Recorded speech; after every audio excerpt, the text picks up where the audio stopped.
붙잡히신 예수님입니다. 오늘 예수님께서 이제 가룟 유다의 배신으로 예수님께서 대적들, 원수들에게 붙잡히십니다. 예수님은 우리를 위해서 이렇게 붙잡혀서 고난을 많이 당하시는데 다시 한번 우리가 예수님의 고난을 생각하시면서 더욱더 감사하는 그런 시간이 되어야 되겠습니다. 그래서 오예배 말씀 요약 참조하시면 첫째, 예수님께서 원수들에게 잡히신 47절로 53절. 둘째, 예수님을 3번 부인한 베드로 54절로 62절. 셋째, 베드로가 예수님을 3번 부인한 교훈. 그건 이제 교훈으로 우리에게 주신대요. 네 번째는 조롱과 신문을 받으신 예수님 63절로 71절입니다. 그러면 47절, 48절 읽어보세요. 예수께서 아직 말씀하고 계실 때에 마침 한 무리가 왔다. 또한 12 중에 하나인 유다라는 자가 그들보다 앞서 와서 예수께 입을 맞추려고 가까이 왔다. 그러자 예수께서 그에게 말씀하시기를 유다야, 내가 입맞춤으로 인자를 넘겨주느냐 하시니. 예수님께서 원수들에게 잡히시는 내용입니다. 우리 공과책에는 115페이지에 있는데 115페이지에 첫째 돼지가 예수께서 잡히신 그랬습니다.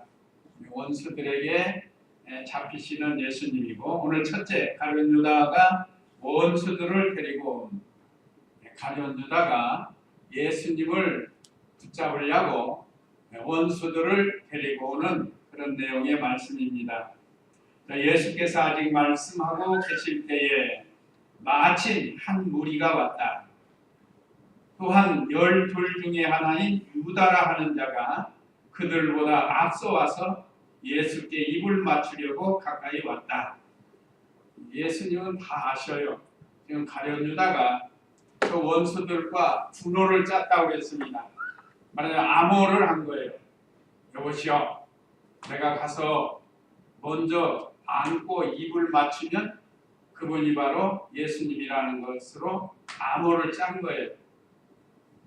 왜 그런가 하면 제자들이 다 비슷비슷하니까, 또 밤이고 하니까 누가 누구인지를 잘 모르니까 가룟 유다가 예수님이 어떤 분인가를 입맞춤으로 암호를 짠 거예요. 이건 비밀리 한 겁니다. 오늘날도 보면 악한 일을 하는 사람들이 비밀리 하는 일들이 있어요. 비밀리 자기들끼리 입을 맞춰가지고 어떤 사람을 피하려고 하는 겁니다. 그런 일들이 우리 인류 사회에 종종 일어나요. 정치가에도 일어나고 심지어 학교에서도 이런 일들이 일어나고, 또 심지어 우리 교회 안에서도 이런 일들이 일어나는 겁니다. 근데 비밀이라는 게 어떤 쪽으로는 지켜야 할 게 있죠. 근데 여기서는 악한 일의 비밀, 악한 일을 하는데 비밀을 가지고 이렇게 행하였다. 그러니까 한 무리가 오는데 앞장선 것이 가룟 유다예요. 그래 와가지고 선생님 안녕하세요 하고 입을 맞췄다는 거예요. 여기 입 맞추는 건 유대 나라의 인사법이에요. 인사법. 요즘도 외국 사람들 입 맞춤으로 이렇게 인사하잖아요. 친절한 인사법이에요. 우리나라는 그렇게 하지 않습니다. 우리나라는 그렇게 안 하는데 외국 같은 데는 그렇게 하는 나라들이 있어요. 이게 보면 우리나라 인사법이 참 좋은 것 같아요. 악수하면서 이 사람의 고개 좀 숙이고 하는 거. 그건 참 좋은 것 같아요. 어쨌든 이 유다가 참 겉다르고 속다른 사람, 겉으로는 안 그런 척하면서 속으로는 벌써 예수님 팔고 예수님 붙잡게 하려고 암호를 짜가지고, 이 예수님이 아셔요. 48절에 보면 그러자 예수께서 그에게 말씀하시기를 유다야, 네가 입맞춤으로 인자를 넘겨주느냐. 그 유다가 이게 지금 회개해야 할 기회예요. 여기도 하나님께서 회개할 기회를 준 겁니다. 이게 네가 입맞춤으로 지금 인자를 넘겨주느냐 이 소리 들었을 때 아이고 예수님이 다 알고 계시는구나. 그리고 얼른 회개를 해야 되는데 마귀에게 사로잡혀가지고 유다가 거짓이 드러났는데도 회개하지 않아요. 이건 마음이 강팍해져서 그런 거예요. 강팍해져서.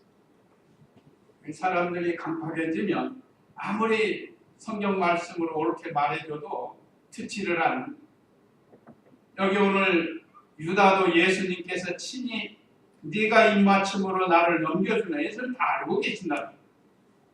네가 지금 입맞춤으로 암호를 짜가지고 나를 이렇게 원수들에게 넘겨주느냐 이렇게 말씀하신 건 유다야 네가 회개해야 된다는 게 회개해야. 그런데 회개하지 못합니다. 참 안타까운 일이에요. 아까 말씀드린 건 겉다르고 속다른 거 친절한 척 예수님을 안고 선생님 안녕하십니까 하고 입맞추고 그러나 속으로는 예수님을 이미 은 30을 받고 팔았다.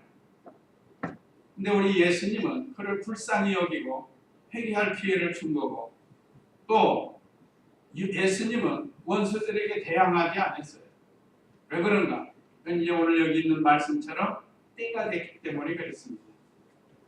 때가 되지 않았을 때는 예수님께 그 자리를 피하지만 이제는 십자가에 죽으실 때가 됐기 때문에 비겁하게 도망가지 않는 거예요. 그동안은 때가 되지 않아서 예수님께서 이 때로는 자리를 피하기도 하시고 한 때가 있죠. 그러니까 아직 예수님 때가 안 돼. 예수님은 언제나 하나님의 예정하신 때에 따라서 일하신 분이다. 그 다음에 49절 50절 읽어보세요. 예수님의 주변에 있던 자들이 들어가는 상황을 보고서 예수께 말하기를 주님 저희가 검으로 칠까요? 하고 그들 중 하나가 대제사장의 종을 쳐 그의 오른쪽 귀를 베어버렸다. 네, 여기 49절 53절은 우리 본가에는 내용이 없습니다. 제가 소지를 만들었는데 본문 중심으로 본가에는 없어요. 자, 제자들이 검을 가지고 싸우려고 함. 이게 본문에 있잖아요. 49절에 보면 예수님의 주변에 있던 자들이 예수님을 따르는 12 제자뿐만 아니라 지금 가룟 유다라 또 다른 사람들도 같이 있단 말이에요. 주변에. 그러니까 이게 보니까 몽둥이를 들고 횃불을 들고 검을 들고 예수님을 잡으러 왔단 말이에요. 이거 제자들이 그 주변에 있는 사람들이 이거 안 되겠다. 예수님을 보호해야겠다 하는 그런 마음을 가졌어요. 그러니까 참 예수님을 이해하는 마음은 참 좋아요. 하든지 자기들이 예수님을 보호하려고 한다. 요즘도 어떤 사람들 보면 자기가 모셨던 사람 보호해 보려고 자기가 죄를 다 지고 가려고 그렇게 하는 사람들 있잖아요. 물론 예수님을 보호하려고 하는 이 제자들 그러면서 주님 저희가 검으로 칠까요? 우리가 검을 가지고 싸우려고 한 거예요. 말하자면 그 사람들이 얼마나 왔는지 무리가 얼마나 왔는지 모르지만 이쪽도 만만치 않아요. 제자 11명이 같이 있죠. 가룟 유다는 저쪽 편이니까. 그 다음에 또 예수님 따라다는 무리가 있다는 거예요. 그러니까 한번 해보겠다는 거예요. 선생님을 위해서 검을 가지고 싸우겠다는 겁니다. 근데 그새를 못 참고 성질 급한 베드로가 그 제사장의 종의 귀를 잘라버렸어요. 검을 가지고. 여기 50절이 그 내용입니다. 그 중 하나가 대제사장의 종을 쳐 그의 오른쪽 귀를 베어버렸다 그랬습니다. 그러니까 베드로는 성격이 참 급해요. 사람이 성격이 급한 사람도 있고 좀 느린 사람도 있는데 때로는 다 필요해요. 어떤 일을 할 땐 좀 빨리빨리 해야 할 때가 있어요. 빨리빨리 해야 되는데 천천히 하는 건 답답한 거고 또 천천히 해야 할 일을 너무 급하게 해가지고 설익게 만들고 밥 짓는 사람인 거예요. 쌀밥은 빨리빨리 해야 돼요. 빨리빨리 쌀밥은. 근데 보리밥은 천천히 해야 돼요. 보리밥. 오래 뜸들이고 푹 삶아가지고 그래야 푹 퍼져야 보리밥은 먹잖아요. 근데 쌀밥은 버릇이 있어가지고 보리밥도 쌀밥처럼 홀랑 먹으면 서로 가지고 못 먹어요. 이게 사람이 천성이라고 해서 천성. 어떤 사람은 성격이 급한 사람이 있고 어떤 사람은 좀 느린 사람이 있어요. 그걸 서로 조화를 잘 이루어서 우리가 믿는 일도 해 나가는 겁니다. 너무 느려도 안 되고 그 때에 따라서는 강약을 조절해서 해야 되는 거예요. 근데 여기서는 베드로가 너무 급해요. 역시 시제자답게. 여기 베드로라고는 안 나왔죠? 요한복음 8장, 18장 한번 10절, 11절 보겠습니다. 요한복음 18장 10절, 11절에 읽어보세요. 시몬 베드로가 진이고 있던 마음을 베어 대제사장이 종을 쳐서 그의 오른쪽 귀를 베어버렸는데 그 종의 이름은 말고였다. 그러자 예수께서 베드로에게 말씀하시기를 검을 집에 꽂아라. 아버지께서 내게 주신 잔을 내가 마시지 않겠느냐고 하셨다. 예, 이거 보세요. 여기는 이제 누가복음에는 없는 게 요한복음에 구체적으로 기록되어 있습니다. 사복음서가 서로 상호 보충하는 거라고 했죠. 어떤 건 마태복음에 기록되어 있고 마태복음에 없는 게 요한복음에 있고 이렇게 해서 서로 상호 보충해서 진리를 더 확실히 드러나게 해주신다.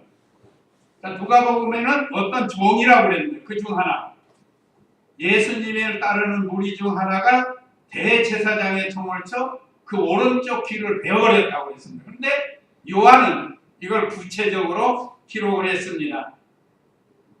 18장 10절에 시몬 베드로가 지니고 있던 검을 빼어 대제사장의 종을 쳐서 그의 오른쪽 귀를 베어버렸는데 그 종의 이름은 말고였다. 누군지까지 자세히 다 나온 거예요. 자, 무리들이 와가지고 예수님을 잡으려고 검과 몽둥이 횃불 가지고 왔단 말이에요. 그러니까 베드로가 얼른 예수님 보호하려고 검을 뽑아가지고 내리쳤어요. 근데 내리치는데 가만히 있으면 어떻겠어요? 싹 피하니까 귀가 이렇게 뚝 잘라진 거예요. 그 사람 이름이 뭐라고요? 말고라는 사람이 말고라는 사람의 귀를 베드로가 해버렸어요.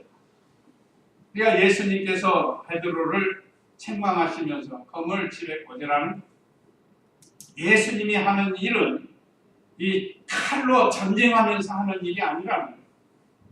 예수님이 하시는 일은 사랑으로 하는 거고 믿음으로 하는 겁니다.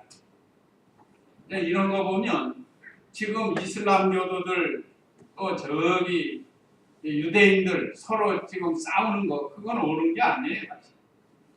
전쟁하면서 하는 게 아닙니다.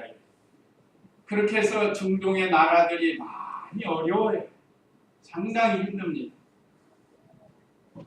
어쨌든 본문에 예수님께서 51절 읽어보세요. 51절에서 53절. 그러나 예수께서 대답하여 말씀하시기를 이것까지는 참아라 하시고 귀를 만지셔서 그를 낫게 하셨다. 예수께서 자신을 잡으러 온 대제사장들과 성전의 경비대장들과 장로들에게 말씀하셨다. 너희가 마치 강도를 대하듯이 검과 몽둥이를 들고 나왔느냐? 내가 날마다 성전에서 너희와 함께 있을 때에는 너희가 내게 손을 들이지 않았다. 그러나 지금은 너희에 대하여 어둠의 권세이다. 네, 이것까지 참으라 하시고 예수님이 이제 붙잡히시는 거예요. 자, 이것까지 참으라. 아까 요한복음에는 없죠? 그러니까 여기 누가복음에 기록을 해서 좀 더 진리를 나타내는 겁니다. 상호 모순이 아니고 상호 보충이라. 그래서 예수께서 그 말고의 귀를 붙여주신 거예요. 아마 이것이 살아계실 때 마지막 이적이라고 할 수 있습니다. 마지막 이적. 요즘 같으면 귀가 떨어지면 어떻게 하겠죠? 얼른 그거 주워가지고 병원에 가는 거예요. 병원에 가서 이거 수술을 해야 꿰매야 된다. 그러면 붙어요. 그런데 예수님은 이적을 행하셔가지고 그 얼마나 불쌍해요. 귀 하나가 없으면 뭐라 그러죠? 별명이? 뭐라고 귀 하나 없으면 짝귀라고 그러죠. 짝귀. 시골에 그런 사람 하나 있었어요. 우리 고향에 제 선배 한 분이. 귀가 없는 건 아닌데 없는 것처럼 이렇게 오그라들었어요. 그래서 별명이 짝귀요. 그 짝귀라고 하면 싫어해. 기분 나빠한다고. 이 사람도 얼마나 불쌍해요. 귀가 하나가 갑자기 없어지니. 근데 예수님은 참 사랑이 많으세요. 자기를 잡으러 온 사람, 그 원수인데 그 귀를 주어가지고 다시 붙여줬어요. 이것까지 참아라 하시고 귀를 만져서 그를 낫게 하셨다. 고쳐주신 것. 우리 예수님은 끝까지 참으신 거예요. 오늘 저와 우리 성도님들도 잘 참아야 됩니다. 부부가 서로 잘 참고 부모와 자녀, 자녀와 부모 간에, 형제 간에 잘 참아야 됩니다. 참는 것이 이기는 거예요. 참는 것. 인생 살아와 보니까 그래요. 참지 못하면 화가 나는 거고 화가 나면 싸우게 되는 겁니다. 그래서 서로 싸우려고 할 때 옛날에 그 좋았던 때를 생각하고 제가 가끔 얘기하죠. 서로 사랑하고 그 연애하고 데이트할 때 있잖아요. 그때를 생각하면 지금 허물을 덮어줄 수 있다는 거예요. 자, 우리 예수님은 원수까지도 사랑해서 그 말고의 귀를 붙여주시고 이것까지 참으라는 거예요. 그래서 여기 이것까지 참으라 난 뜻은 뭔가 하면 마땅히 해야 될 것까지도 참으라는 거예요. 저쪽에서 이렇게 했으니까 내가 이렇게 해도 정당방위다. 할 수 있다. 그것까지도 참으라는 거예요. 예수님께서. 끝까지 참아야 된다는 겁니다. 그 이유는 예수님은 성경대로 오셨고 성경대로 사셨고 이제 성경대로 잡혀서 십자가에 죽으실 때가 되셨기 때문입니다. 그래서 이 하나님께서 예수님에게 주신 잔이라고 했습니다. 아까 그 요한복음 하나님께서 예수님이 십자가에서 짊어져야 되는데 십자가를 짊어져야 되는데 그러려면 붙잡히는 거예요. 붙잡히는 거. 그리고 검을 쓰는 자는 검으로 망하게 된다고 했습니다. 그러니까 요한복음에 그랬죠. 검을 가진 자는 검으로 망하는 거예요. 싸워서 이기려고 하면은 안 됩니다. 싸워서. 제가 가끔 말씀드리죠. 저 사람이 나를 한 대 때리면 저 사람을 이기려면 나는 저 사람을 몇 대를 때려야 돼요? 2대 때려갖고도 안 돼요. 그러면 하고 5대를 때려야 이길 수가 있어요. 복싱하는 선수 저쪽에 한 대 탁 때려야 적을 쓰러뜨리는 것처럼. 그러니까 예수님이 하는 방법은 그런 방법이 아니라는 거죠. 사랑으로 이겨나가야 된다는 겁니다. 그래서 참 우리가 가정에서 내가 검 쓰는 것처럼 싸우려고 하지 말고 사랑으로 믿음으로 승리해 나가야 된다는 겁니다. 그래서 예수님께서 이것까지 참으라 하고 예수님은 붙들 원수들에게 붙잡히셔요. 52절에 보면 예수께서 자신을 잡으러 온 대제사장들과 성전의 경비회장들과 장로들에게 말씀하셨다. 이 종교 지도자들이 참 문제예요. 누구보다도 예수님을 메시아로 그리스도로 영접하고 그를 나타내야 할 종교 지도자들이 이방 사람들하고 짝짝꿍돼가지고 예수님을 잡아 죽이는데 한 몫을 한 거예요. 이게 참 안타까운 일. 그렇지만 예수님은 예수님 하시는 일을 걸어가신 53절에 내가 날마다 성전에서 너희와 함께 있을 때에는 너희가 내게 손을 대지 않았다. 될 수가 없어요. 그때는 때가 아니니까. 이제는 그러나 지금은 너희 때요. 어두움의 권세이다. 이게 이제 너희 때가 됐다는 거예요. 이건 다시 말하면 하나님께서 예수님을 붙잡혀서 이제 십자가에서 고난당하시고 죽으실 때가 되었다 하고 인정하시는 겁니다. 예수님이 때가 되신 거예요. 우리도 우리 각자에게 때에 맞는 일들을 주십니다. 우리가 그때그때 맡겨준 일들을 믿음으로 잘 감당해야 할 것을 우리에게 가르쳐 주시죠. 그 다음에 54절에서 62절은 예수님을 3번 부인한 베드로. 우리 공가에는 베드로가 3번 예수님을 부인하였는데 글자를 좀 줄이느라고 이렇게 했습니다. 예수님을 3번 부인한 베드로. 54절 읽어보세요. 그들이 예수님을 붙잡아 대제사장의 집으로 끌고 들어가니 베드로가 멀찍이 뒤따라갔다. 예, 베드로가 붙잡히신 예수님을 바라보면서 멀찍이 따라갔어요. 가까이 따라가지도 못하고 자기도 붙잡힐까봐 멀찍이 따라갔습니다. 예수님이 붙잡혀서 신문받는 것을 보려고. 그래도 베드로는 수제자다워요. 끝까지 따라가긴 따라가요. 다른 제자들은 다 달아났어요. 요한과 베드로만 지금 예수님을 따라가는 거예요. 원수들이 올 때 다 제자들은 도망갔지만 베드로와 요한은 끝까지 따라가는데 어디까지 가는가 하면 그 뜰까지 들어갑니다. 55절 읽어보세요. 사람들이 뜰 한가운데 불을 피워놓고 함께 앉아 있었는데 베드로도 뜰 가운데 앉아 있었다. 그런데 불빛을 향해 앉아 있는 그를 보시고 여종이 그에게 주목하며 말하기를 이 사람도 그와 함께 있었어요 하니 그가 부인하며 말하기를 여자여 나는 그를 알지 못하오 라고 하였다. 예, 이게 첫 번째 부인이에요. 예수님께서 만찬석상에서 베드로가 네가 다 굴기 전에 3번 나를 부인하리라 하신 말씀이 있죠. 이제 그 말씀이 여기서 이루어지는 거예요. 자, 어떤 건 오랜 후에 이루어지면 여기는 바로 그 이튿날 이루어지잖아요. 예수님이 만찬석상에서 말씀을 하셨다. 예수님께서 금요일날 잡혀가시는데 금요일날 또 신문 받으시고 하는데 베드로가 3번 예수님을 부인할 것을 말씀하신 그대로 이루어지는, 자기는 제자가 아닌 척하면서 따라간 거예요. 지금 예수님을 멀리서 지금 따라가요. 그래가지고 이 대제사장의 뜰 가운데서 예수님이 붙잡혀 있는 것을 보고 사람들이 불을 피워놓고 거기 있었다. 요즘 가지고 모닥불 같은 거 쭉 피워놨어요. 근데 갑자기 불빛이 탁 비치면서 베드로 얼굴을 탁 비친 거야.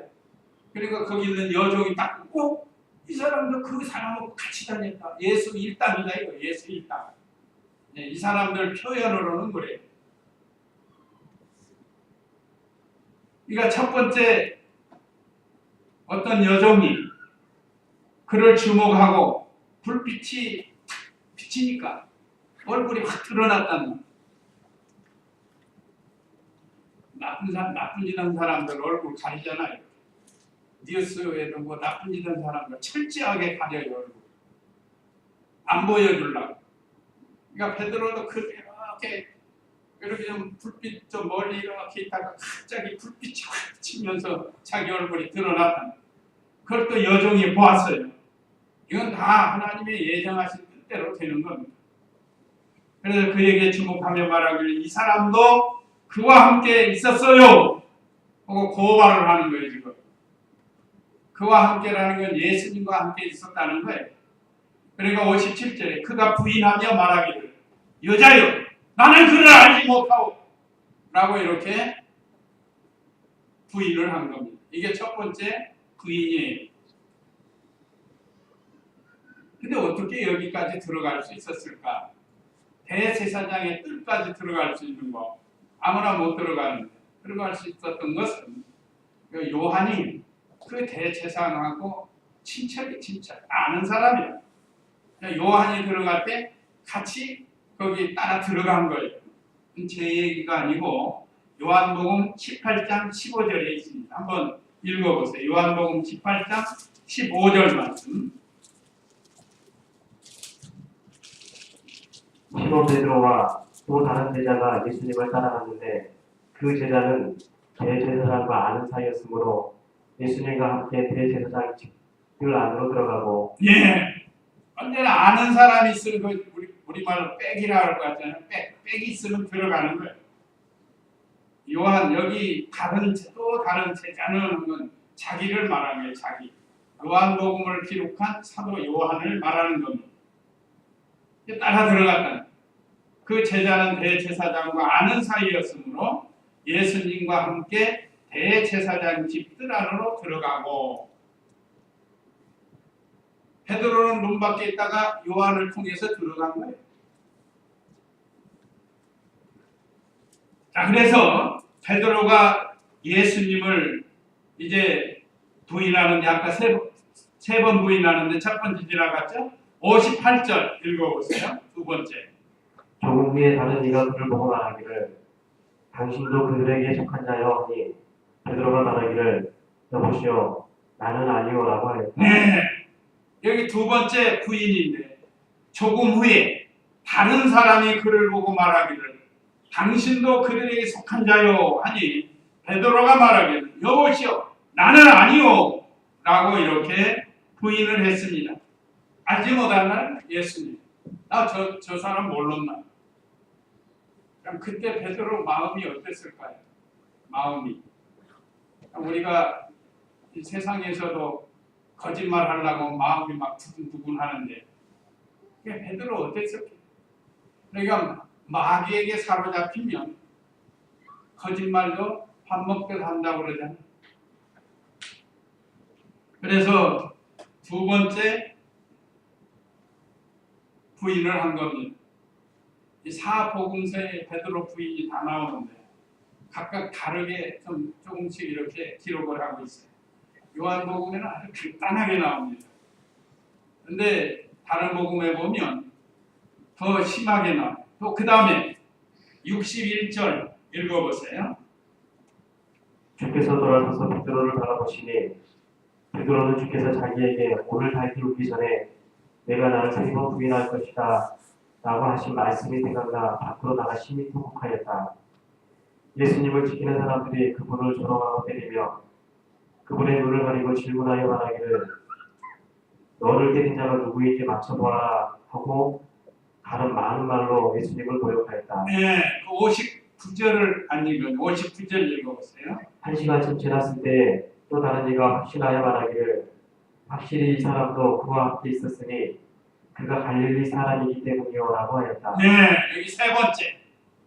1시간쯤 지났을 때 또 다른 이가 확신하며 말하기를 했습니다.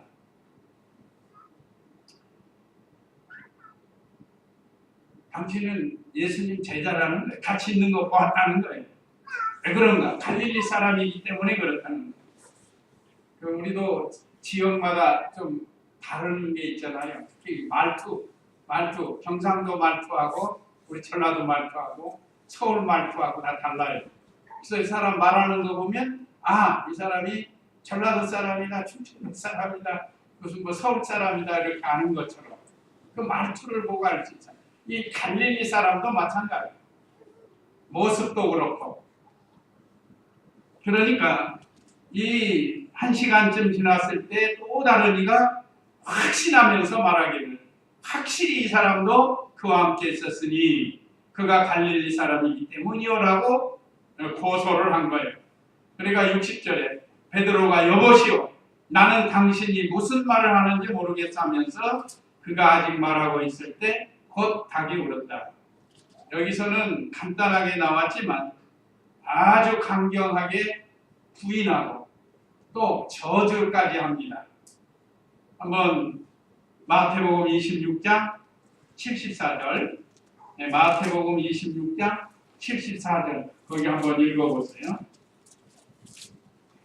베드로가 저주하여 맹세하기를 시작하여 나는 그 사람을 모른다라고 하자 곧 달기 울었다. 베드로가 달기 울기 전에 내가 나를 3번 부인할 것이다 라고 하셨던 예수님의 말씀이 생각나서 밖으로 나가고 몹시 울었다.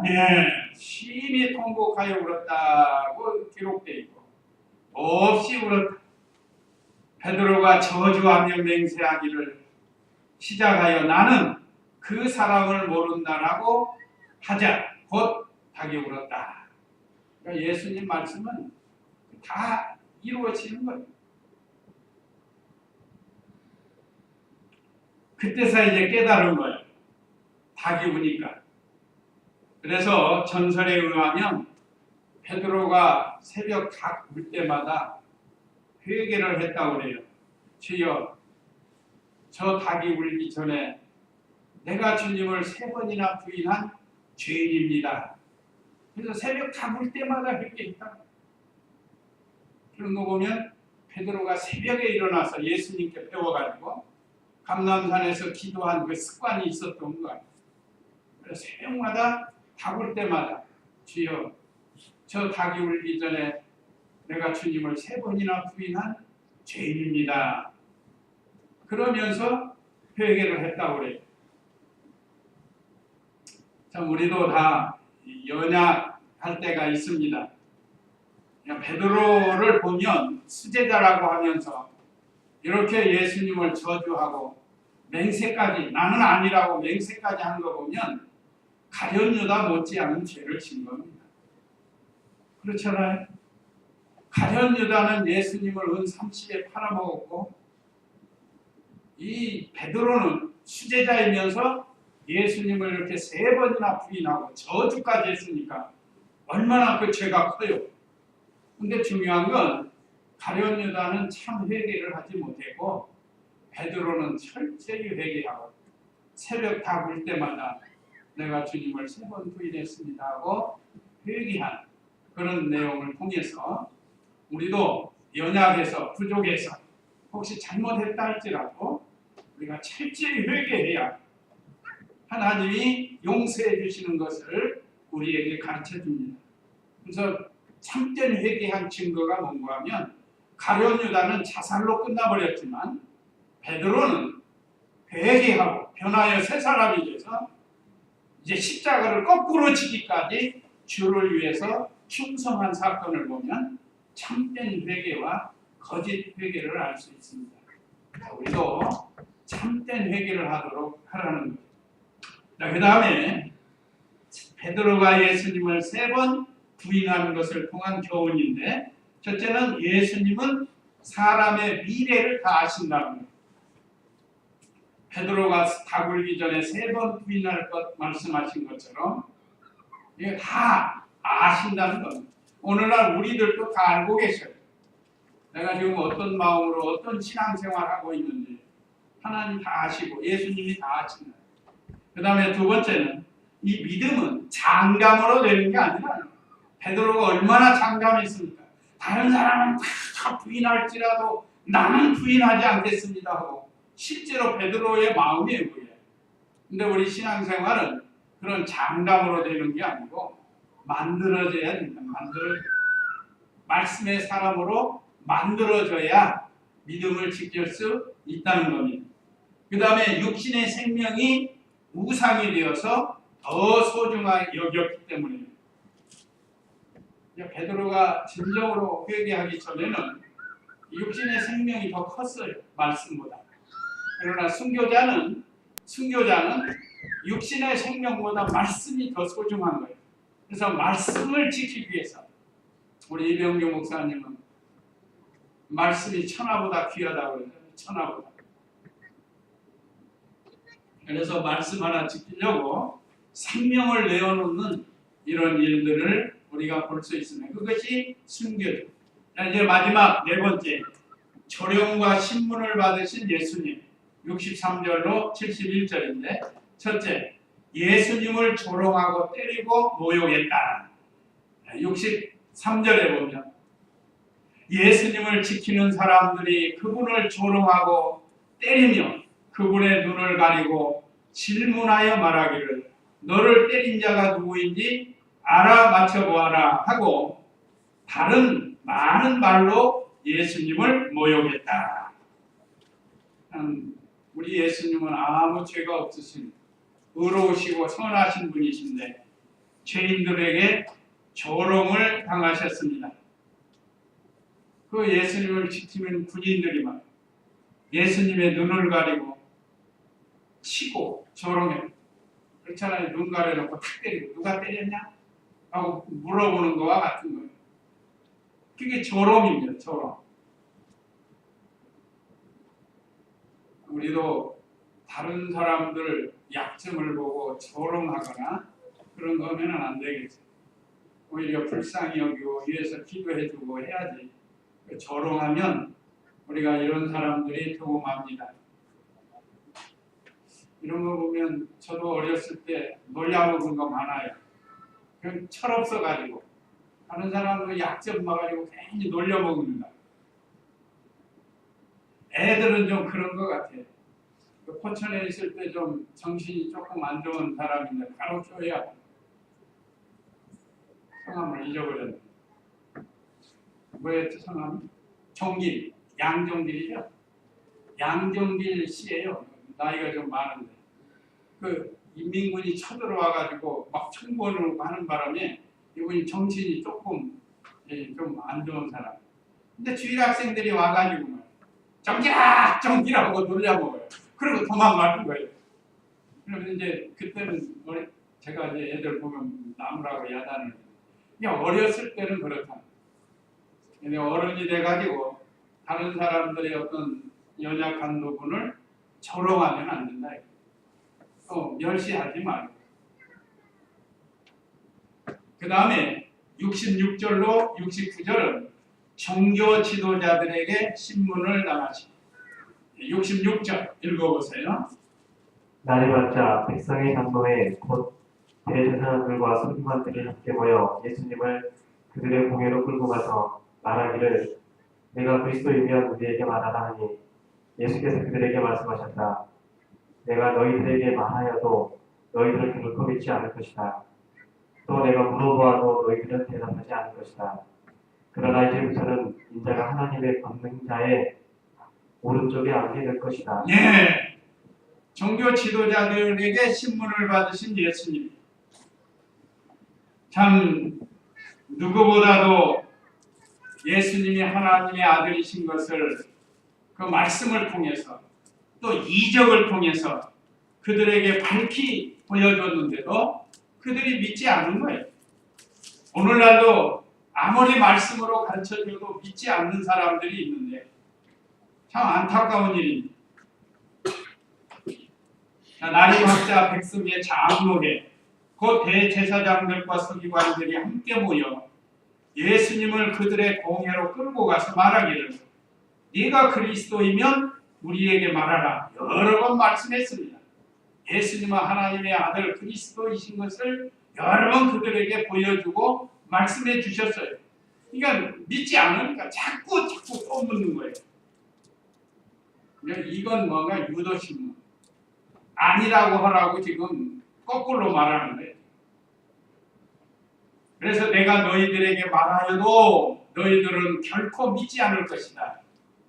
또 내가 물어보아도 너희들은 대답하지 않을 것이다. 예수님이 행하신 모든 일들을 통해서 봐라. 내가 이렇게 했는데 하나님 아들이 아니냐 하고 이렇게 질문하면 아니라고 대답할 거라. 이 참 믿음을 가진다는 건 참 하나님의 은혜예요. 은혜. 믿음이 없는 건 하나님의 은혜를 아직 못 받은 은혜를 받아야 하나님의 아들로 예수님을 믿는 겁니다. 아무리 종교 지도자고 세상에서 아무리 유명한 사람이라도 이게 믿음이 없으면 믿지를 못하는 중생해야 믿는 건데 그래서 69절에 그러나 이제부터는 인자가 하나님의 권능자의 오른쪽에 앉게 될 것이다. 이제 예수님이 십자가 지시고 부활해서 하나님 우편에 앉아 계실 것을 말씀하셨습니다. 또 미리 말씀해 주신 거예요. 예수님께서 이렇게 그들에게 밝히 증거해 주었습니다. 근데 아무나 믿는 게 아니에요. 마지막 70절 읽어보세요. 그러자 모든 이들이 말하기를 그러면 내가 하나님의 아들이냐 하니 예수께서 그들에게 말씀하시기를 너희가 말한 대로 내가 그이다 라고 하시자 그들이 말하였다. 이제 우리에게 무슨 증거가 필요하겠느냐 우리가 이 사람의 입으로부터 직접 들었다라고 하였다. 읽어보세요. 아까 그 유도 신문한 거 아니에요? 하나님의 아들이다 하면은 이제 걸고 넘어지려고. 다시는 하나님의 아들이신 걸 여러 번 말씀하신 거예요. 근데 이번에 이제 예수님이 십자가 지실 때가 되니까 예수님이 하나님의 아들이라고 하니까 71절에 그랬죠. 그들이 말하였다. 이제 우리가 무슨 증거가 필요하겠느냐. 이 사람이 하나님 아들이라고 그랬다. 그래가지고 그걸 죄목으로 삼는 거예요. 사실인데 우리가 이 사람의 입으로부터 직접 들었다. 더 이상 증거가 필요 없다는 거예요. 예, 70절 다시 보면 그러자 모든 이들이 말하기를 그러면 네가 하나님의 아들이냐. 이 유도 신문이라 유도. 사실을 말하는데 예수께서 그들에게 말씀하시기를 너희가 말한 대로 내가 그이다. 하나님의 아들이라고 확실하게 대답을 해주었습니다. 근데 진실을 거짓으로 만들어가지고 예수님이 하나님의 아들이라고 했다고 해가지고 유대인들이 걱정해서 종교재판을 하는 겁니다. 종교재판. 참 안타까운 일이에요. 예수님을 제일 잘 알고 예수님을 제일 먼저 메시아로 그리스도로 연결했어야 할 지도자들이 하나님의 아들을 신문하면서 유도 신문해가지고 참을 말했지만 그걸 거짓으로 그래서 고소해가지고 예수님을 십자가에 못 박습니다. 세상 정치하는 사람도 그럴 때가 더 있는 것 같아요. 진실을 말하는 걸 거짓으로 말하고 거짓을 진실로 말할 때가 있고 이게 세상 사람들이 하는 일입니다. 오늘 저 우리 성도님들은 하는데 진실해야 된다는 거. 언제나 부인하지 말고 베드로처럼 부인하지 말고 예수님을 끝까지 따라가고 우리는 언제나 진실을 말하는 그런 성도님들 다 되시기 바랍니다. 이제 이 말씀 기억하시고 다 같이 잠시 기도하시겠습니다.